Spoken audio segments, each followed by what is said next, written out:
Right, let's jump in. But first, if you haven't heard the 4-minute intro to the pod, give that a quick listen. This first series follows one of the families from the pilot, starting, like all my conversations, with the child. When I say child, they probably haven't been called a child in 30 years. So what I'm really talking about here is a bearded, adult, and very youthful child. This chat is where the reflection begins in the experience. I'm essentially asking what people know about their parents' life. What don't they know? And what do they want to know? It's quite a unique space to hold with someone. I mean, just think, when was the last time you spent an hour talking about your parent? 2 days ago, a daughter left me a voice note. Turns out, listening back made her realise just how amazing her dad is. I've actually got the message here.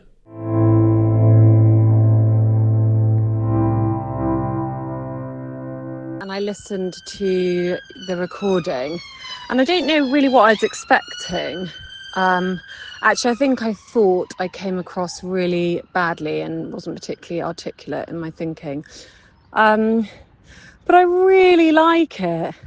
And is that weird? Because I know it's just me talking and I obviously know what I said. But I've obviously never heard myself talk about my dad like that. So it's actually quite emotive. It kind of made me well up a bit.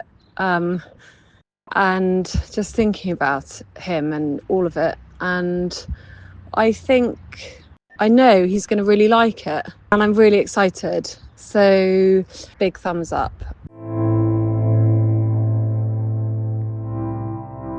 I mean, how cool is that? This was actually new learning for me, that there is already value at this early stage of the experience.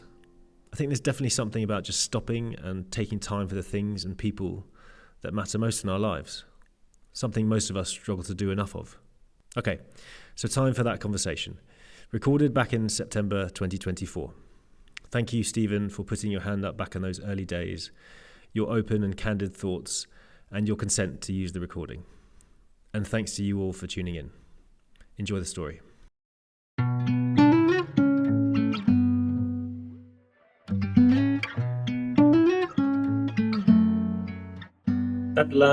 Can you hear me? I can hear you. Can you hear me? Yeah, very good. What are you drinking? Right now? Yeah, what are you drinking? Right now, I've got some water, Neil. It's a bit early in the morning. It's 10 to 9, and I do like a Diet Coke, but it's a little early for that. So it's just water. I have already had a coffee. One of the kids has been dropped off at nursery. Got a coffee on the way home, and another coffee for Lisa, and 2 orange juices and a slice of banana bread to share, and it was a lot of money. But yeah. Scales? It wasn't Gales, but it was similar to, more of an independent Gale. Okay, so when you, on the podcast and this whole idea, when you first received my message about the idea and what I was planning, I'm just intrigued to know what your first reaction was. And I think it's also evolved because we've been talking for quite a bit to try and schedule this time to chat. But do you remember what your first reaction was and how you think about this as a project? Yeah, I think I was definitely, my interest was definitely piqued. Partly because you're doing it and obviously we're close, but more because, increasing over the last 5-10 years, you are, I guess, aware of your relationship with your parents. They're getting older. We're getting a little bit older. And understanding what it is that they think and what their memories are and family history and all that sort of stuff has started to, I guess, be more of a thought for me or a topic for me. So on the odd occasion, I've sort of actioned that and sort of sat down with Dad and said, can you tell me a bit about your dad or tell me about this or that? And then this came along and I thought, actually, it's a perfect way of doing it with someone else in the middle because, it should be easy. And it is pretty easy, but we still don't do it all the time. So it'd be interesting to see what happens when there's a sort of middle person. That's very interesting. Just off the bat, I just want to ask the open question. Are there specific things you want to know and you want to dig into, and also why those are interesting areas for you and even your relationship with your dad? I think this, and as you said before, I did actually do the pre-work, which is reasonably unusual for me, Neil. But there's a bunch of questions that I think a lot of them will be covered through his, sort of the skeleton of walking through life. And that will definitely get me more, and in future, my family a more feel for who he is and what he's done. So I suppose there's something around about as he's got older and as he's got to know himself better? What's he learned about himself, and what did he wish he'd known before, and what does he not like about himself? Well, they're things that I think about quite a lot at the minute. So getting his reflections on, I guess, how he changes and how he responds to that as he gets older will be interesting and obviously sort of, I think, helpful, frankly.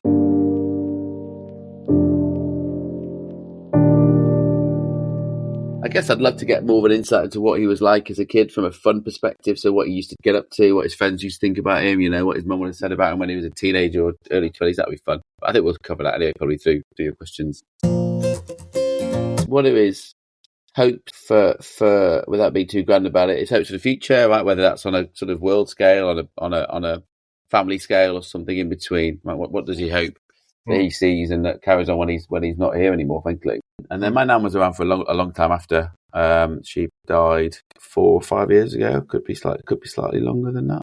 And she was in fine fettle for a long time, I'd say, until the last few years, when I guess, as you know, she suffered from dementia, and I think Dad did quite a lot of care for her. She lived 2 hours away each direction, so it took a toll on him towards the end, mentally and physically, because he was driving up and down 2 hours 2 or 3 times a week. And then moved to New Aycliffe, which is County Durham, rather than Scotland. And he just spent a lot of time sort of up and down and trying to look after her. Physically she was reasonably well for a long time, but I think it just mentally sort of struggled. And I suppose there's a question in that, actually, how what advice would he give, without getting too sort of fatalistic about it, me and us and younger people, on how you divorce those two things, right? And the memories of your parents. So one is the person you knew for a long, long, long time, and one is the person you helped at the end of their life. Do you know what I mean? And what's he learned? What's he learned from that, and how does he compartmentalize it? And if so, how? Who knows what will happen in the future? But that would be interesting.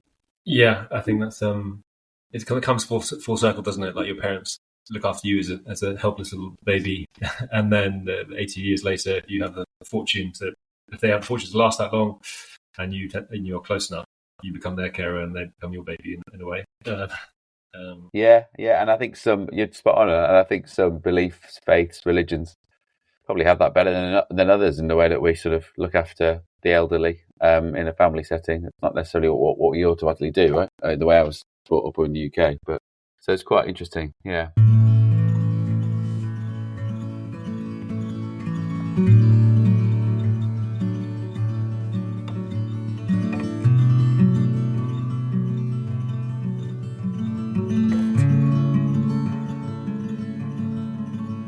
Yeah, Uncle Rob. Yeah, so he is. Yeah, they get on well. They are in many ways different characters. Uncle Rob's an engineer, quite analytical, quite scientific. He's not introverted, but he's quieter. My dad is extroverted. I think you probably know enough of him. He's always got a few stories, and he's I wouldn't say he's the life and soul of every party, but he's at the centre of most things with a story and a laugh. He's very warm and very welcoming, and likes to talk, likes to listen, but likes to talk as well.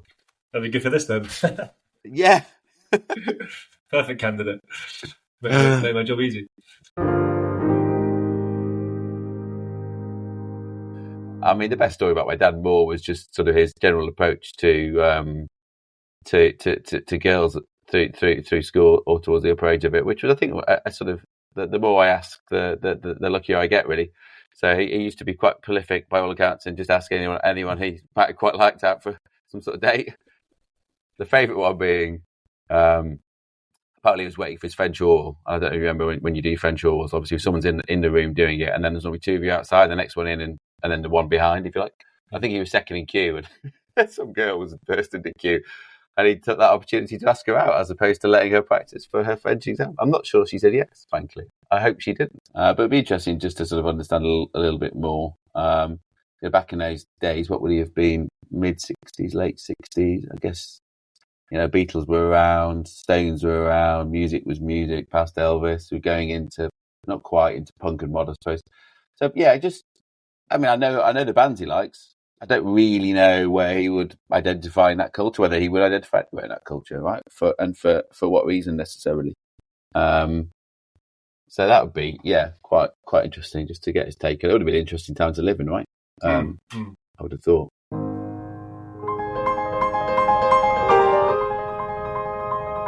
if you know the history of Leeds, they were pretty good in the late 60s, early 70s. They were at their pomp under Don Revie and all the rest of it. So I can understand why that happened, really. So yeah, became a Leeds fan, lived in Leeds, or went to the University of Leeds and was there for, I guess, I feel like maybe 4 years. Did he do his teaching qualification there? He might well have done.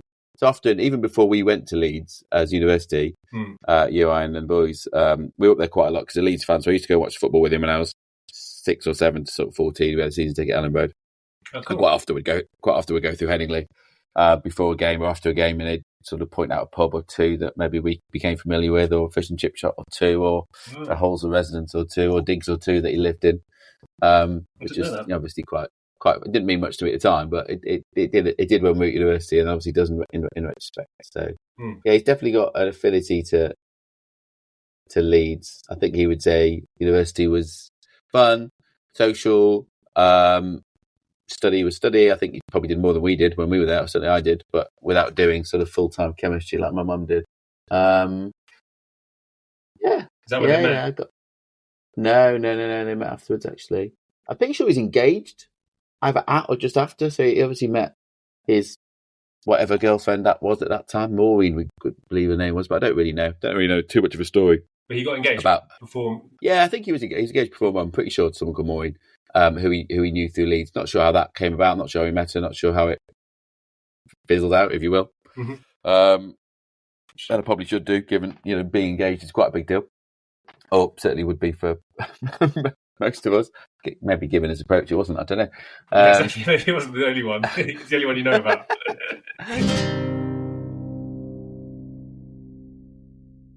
Yeah, and he had a close group of mates at uni who he still keeps in touch with. Some of them, actually. I think it'll be interesting. My sense is he looks at sort of me and obviously who I know from university and how close we are, and he's like, I think he's quite. I don't think it's a regret. I think it's pleased. I think he just looks at it and it was like, well, actually, I keep in touch with some of my mates sometimes. And he's obviously a lot older, but I think he probably would be like, oh, could have maybe done a bit more there. Yeah, sort of moved on from there at some point to Sheffield College, which is the sort of biggest tertiary college in Sheffield there was. So that's sort of a sixth form college where he had again he was teaching a subject, but also just increasing leadership roles. And actually, as we were growing up, he was doing that. And if you were to ask Laura and me a time when we remember him being stressed or being stressed in the household, it was probably then.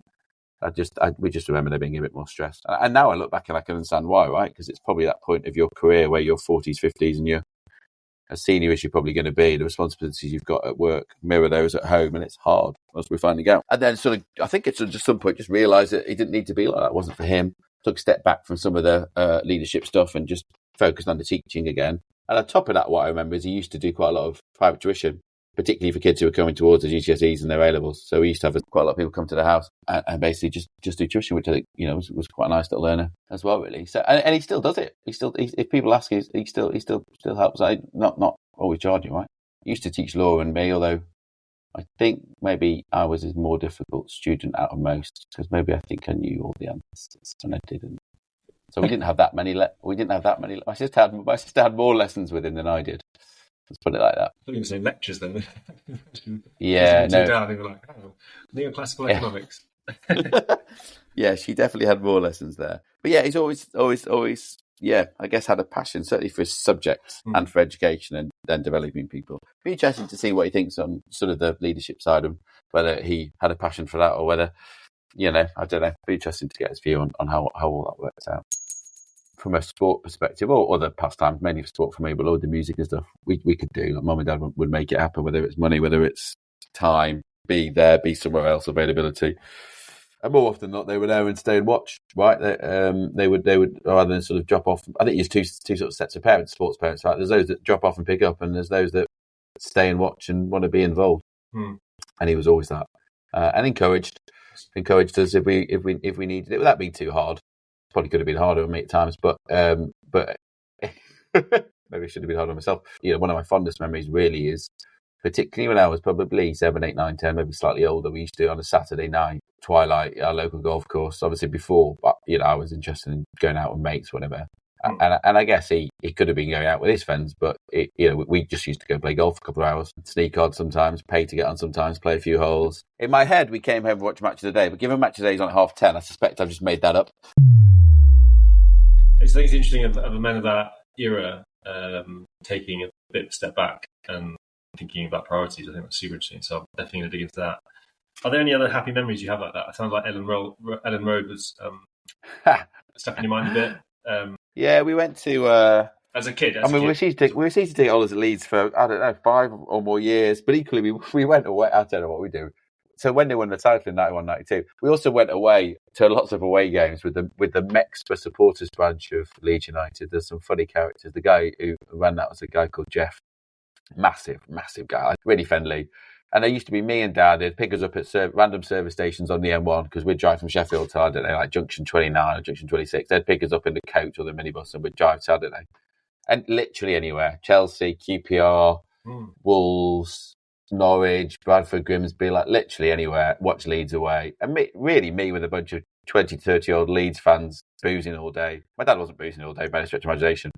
But, I mean, just funny. Now I go back and think about it. Yeah. They used to do quizzes with them. God, I forgot about this. He used to be part of the quiz team. So, like on a Tuesday night, he'd drive out to the middle of Mexico or the middle of Yorkshire somewhere. So I'd go with him and watch them quiz. I don't know what I was doing. How old was I? Not very old. So that was So Leeds there's some funny memories. I only ever remember 2 times of trouble actually with that. One was when Leeds were playing Chelsea and we nearly got caught up in some stuff we shouldn't have got caught up in. No one's fault. We were just in the wrong place at the wrong time and they're like a fight, Leeds and Chelsea. And then another one was the last day of the season. Leeds were playing away at Forest. It was after Hillsborough. And actually my dad had been offered a ticket for Hillsborough for me and him, as in the semi-final of the Hillsborough disaster, because in Sheffield. In the Forest side, not the Liverpool side, we didn't go. We just turned it down for whatever reason. But it was a good couple of years after. We were playing Forest away last game of the season, but they still had the pens up at the front, standing only, and they had the sort of fences up at the front. Yeah. And there was a bunch of lads right at the front who were probably my sort of age, who were effectively getting crushed because it was just up and down, sort of the waves. And it's the only time I'd really seen my dad at that point properly lose it with stewards and policemen and a couple of other dads, and they were just like, these kids aren't going to get out of here. You need to get them out. And there was a good 10-15 minute debate, and then they realised that we had to. So they opened it out, and all the kids spent the last 5 minutes of the last game of the season, first division game, the top level game, like a Premier League game, sat by the goalpost on the verge next to Mark Crossley. Oh my God. Yeah. Yeah. They were happy in the end. Like schoolboy game. Yeah. I guess at the time I didn't realize what was going on. I suspect that was pretty scary for him and a few of the other dads.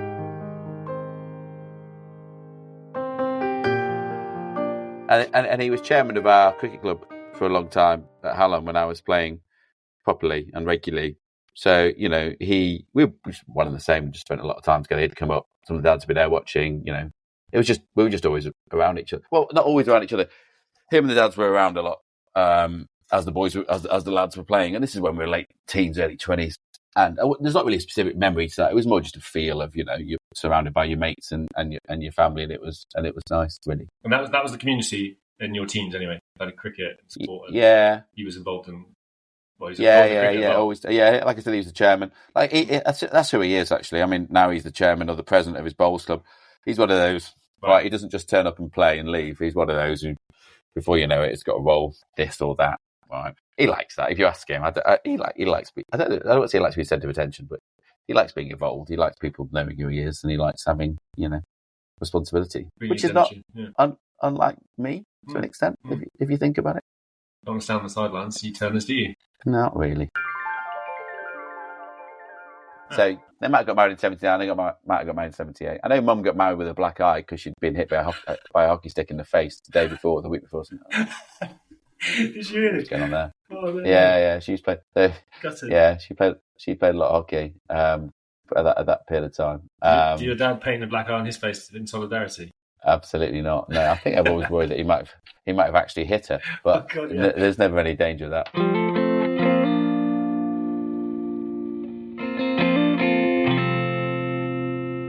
So I think we were pretty lucky, and it was a loving household, right? In lots of different ways. I'm sure, Dad sometimes says to me now, or to me at least now, the way we sort of are with our kids, and we're pretty sort of physical, messing around, wrestling, cuddling. Because I think the world's a bit different back then. And he didn't say, "I wish it was." He just says, "I really like the way that you guys do it."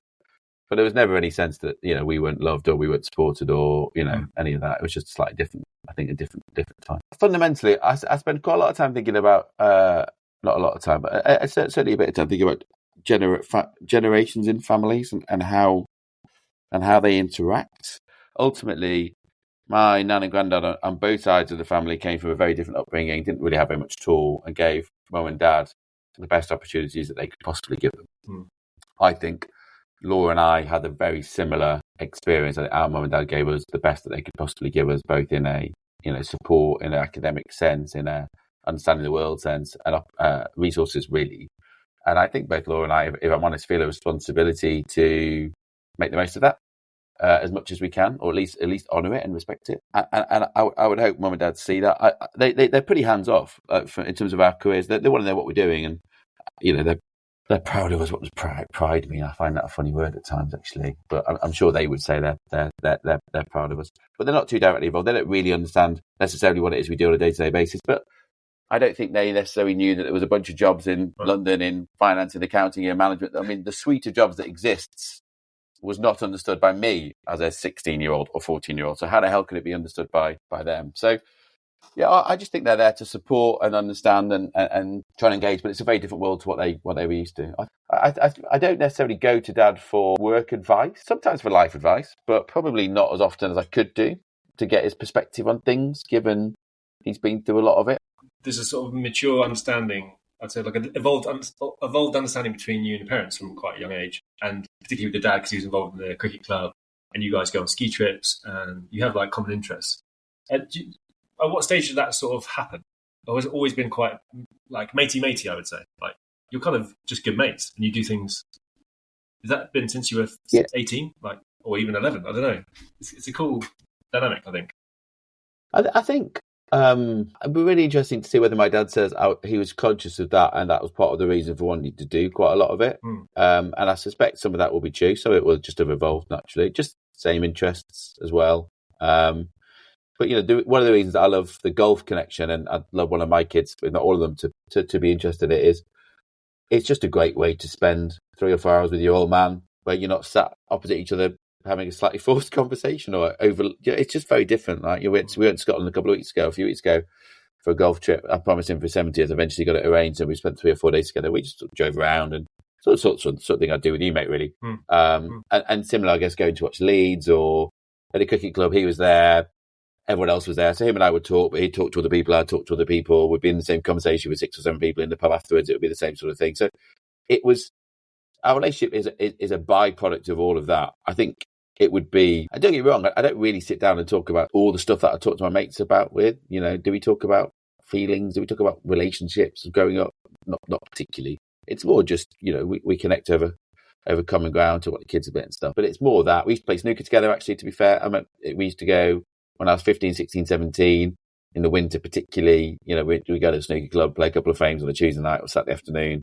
There was always something that we would do together, particularly at any age, really. And I suppose there's a bunch of ages there when you're a teenager, you're not that bothered about spending time with your folks directly, right? And fair play to him or the way life just worked, that we would have that in common and that connection, I suppose. So it never really got to the point of, I haven't seen you for ages, let's go and sit down for lunch or let's go have a coffee or whatever it would be, which would be a bit awkward. Not awkward, just be a bit odd. Yeah, you're kind of doing things which are common passions, and fortunately you've got a whole bunch of them.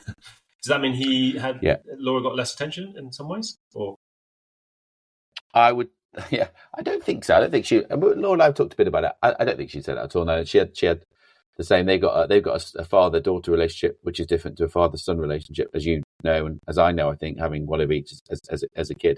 I think one is more instinctive, and one is just sort of like, and that's a sort of father-son one, because you sort of have a sense for what they're thinking and why they're acting.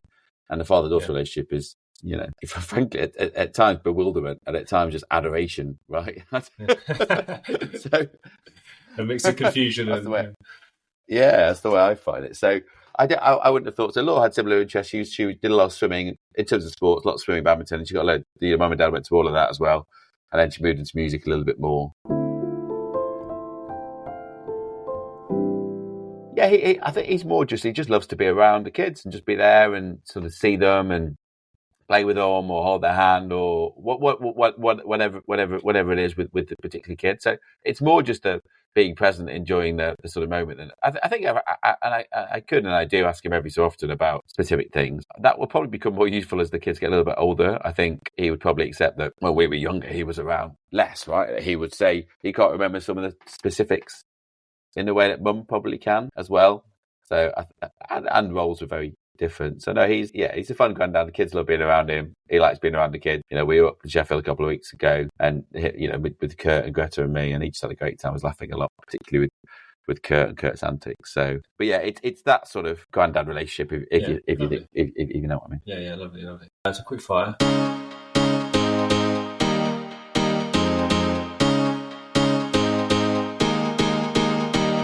Johnny Boy prefer wine or beer? Beer, but increasingly less so.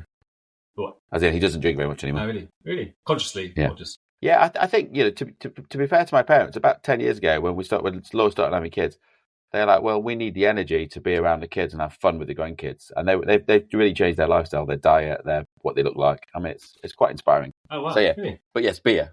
Yeah, okay. yeah. Conscious. It's very impressive. I need to learn from them. But there we go. But yeah, beer is the answer. What is his favourite cuisine? Would he choose a barbecue, Italian, Turkish, Chinese, curry, or other? He'd probably choose other in that. If I had to choose one, Italian, but he'd probably choose other in that. Quite sort of more, increasingly more Britishy, home cookedy sort of stuff. I just realised I didn't have that one in there. Like good old English roast. Good old British fare. A good old meat pie from Ellen Road. Nah, lad. Okay, what is his favourite sport overall? That's like playing, watching. Just what's his favourite sport? Oh, so difficult. I mean, he has a huge passion for skiing and still does. So that might be his answer. Cricket, football, golf. I think he just goes in and out of all of them, like I do, really. So we'll see what he says. But I'd imagine if he really thinks about it, he seems to get the most passionate about skiing. Cool. Does he have a favourite film that you know of? Godfather. Part? Probably you'd say part one, but I think part one and part two, and we sort of share that. Okay. Good. Does he? Well, we talked about music, but what are the bands that he talks about? The question is, what is his favourite band? But... Yeah, well, the Beatles would be up there. Cream would be up there. Yeah. Cream or Queen? Cream, definitely not Queen. No, he doesn't like Queen particularly, but Cream, Eric Clapton's old band. Yeah. I mean, there'd be a bunch more in the 60s he might come out with. I'd be amazed if he didn't go to the Beatles. Would you hear that if he walked into the house and you trip back up on the weekend, or doesn't listen to music? Yeah, he does listen to music. Yeah, he's got a record player, so sometimes he'll go in the front room and listen to music. Does he have a favourite writer? Not that I'm aware of. He does loads of. He's more cryptic crossword. Loves a cryptic crossword. He doesn't read novels that much that I can ever recall. If he's in a book, it's normally a cryptic crossword. Yeah. Newspaper of choice. Times. Favourite colour? Ooh, I mean white, probably because of Leeds. Okay, good. Where's his happy place? Outdoors, walking, doing something active, or in the garden. He might say Scotland, the borders, where he spends quite increasingly more time. He might say the Lake District, but I suspect he might say the Peak District. I suspect he'll just say somewhere outdoors, somewhere active. Does he have a secret celebrity crush? I mean, I think he's got quite a few, no, my old man. I mean, I do remember, Neil, as an aside, one of the other happy memories we had was watching Baywatch as a father and son combination in the early 1990s, and now I can understand why he was so interested in it. You're just lifeguards, Dad. Oh. Yeah. No, Stephen, there's much more going on. Okay, that's who remembers that. Favourite flavour ice cream? Vanilla. And one he hates is rum and raisin, because when he first got absolutely smashed, it was on rum, and he's never touched it since. Rum and raisin ice cream, rum toffee, anything to do with rum, he will not touch. What's his favourite season? Spring, summer. He might say spring, but summer, spring. Bowls, outdoors, garden. If he could travel back in time, where would he go? What era? Yeah, like if he loves the world wars, or if he would love to. If I speak to him about history, he's got a very good knowledge of the world wars, particularly the Second World War, I'd say. I don't really have an instinct that he loves the Industrial Revolution or the Tudors or the Stuarts or the Egyptians or anything like that. So I think it would be early 20th century and the wars. He does know quite a lot about battlefields and planes and stories and all this stuff. Cool. Who would his top 3 dinner guests be? Dead or alive, family or famous? I don't know. Truth be told, there might be an economist in there, Friedman or someone like that. I don't know. Kane. He doesn't really hero worship.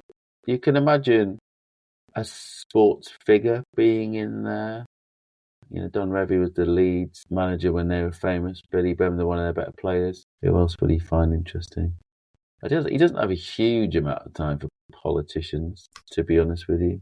He might say his dad. Okay, cool. Is there anything your dad is comically bad at? Comically bad at? Yeah. Well, we give him stick for being the thickest in the family. I don't think he's comically bad at that, but we do give him a bit of stick for it, unfairly probably. He's not great in the kitchen. He could do a little bit. And I remember, every so often he'd cook a meal or take me along to KFC when it was his turn to cook. But yeah, they're happy memories for me and Laura if Mum was out. But yeah, he's not great in the kitchen. And lastly, does he have a surprising skill? Yeah, painting. Like fine art painting? Yeah, oil painting. He's got a little summer house. He tends to dip in and out of it, but when he's in it, he does some really nice painting. That's very cool. If your dad can make a billboard in Leicester Square, what message would he write? I think the first thing that came to mind was around the word was tolerance. So it will be interesting to see if he talks about tolerance of each other and of society. I mean, he is left. He's Labour through and through, without being hard left. So he I guess believes in socialism and the role of the state in what we do. But I think underneath all of that is just a conscious sort of respect for each other, really, and tolerance for each other. So I don't know. Truth is, I don't know. He doesn't sort of ram his views down one's throat. Okay, is there anything else that we didn't cover? No, I think some of it I've said. Like I love a bit of reflection on sort of his broader family and how it influenced him growing up, without going into specifics about everybody, but what they did and what that meant to him. That would be interesting. Whether it's granddaddies, uncles and aunties and stuff. Okay. Yeah. I guess the only other thing is, one question I had is what did he wish he had done sooner or tried harder with? I think one of your questions was already around about what's his approach to regret. Does he have regrets? Yeah. What does he think about? It's that sort of thing. Okay. He might say, I don't know what he might say. He might say something to do with looking after his body or his back. I've got no idea what he'll say. Yeah, I mean, one of my questions is, what would you want? I think you've got it in there. What's your legacy? What do you want your epitaph? What do you want people to say about you? If you face into it, I'd be interested to see how he responds to that. Okay, awesome. I think it's going to be a very straightforward conversation with your dad because he's full of beans and open. Right, I've hit time, Stephen. How about that? You did very well, mate. You did very well. Sorry I can't debrief because I've got to go and open some documents and prepare for a slightly different conversation. It's okay. Have a great day. Thank you very much. All right, mate. Love you. See you later. Ciao. Bye. Bye.